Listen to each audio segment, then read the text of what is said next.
welcome to Two Old Dogs and One New Trick, where we help you win the job search one question at a time. I'm Dan Troop, and this is John Hadley. John, here's today's question. What 3 questions does your resume need to answer in today's job search? What do you think? Well, I've given this a lot of thought and put it into a lot of workshops as I've gone along, because I was a hiring manager for many years.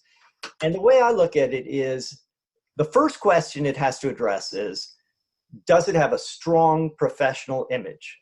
Doesn't mean it has to be in fancy fonts, on colored paper, anything like that. It just needs to look professional. Things need to be in alignment. It needs to have the right spelling of words. It needs to look like something that you cared about putting together well. Because the message I get, if it didn't, is either you had the time to make this perfect and you chose not to, which is a really bad sign about your future work product, or you didn't know how to make this look good, or you're just clueless as to what does look good. Another real red flag for your work down the road.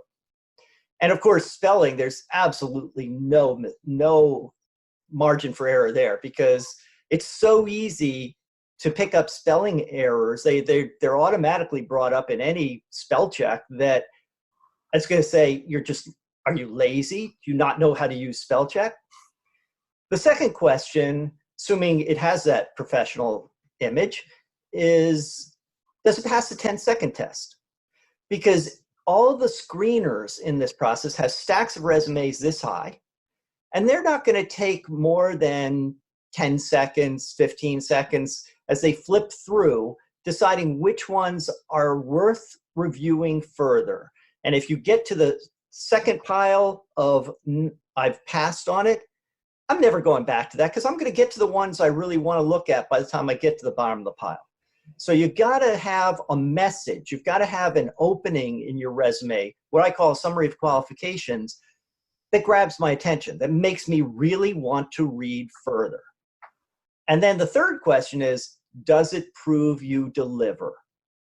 Does every single accomplishment bullet in your resume point to a result that you produced because of that accomplishment, a result for your employer or a result for the client?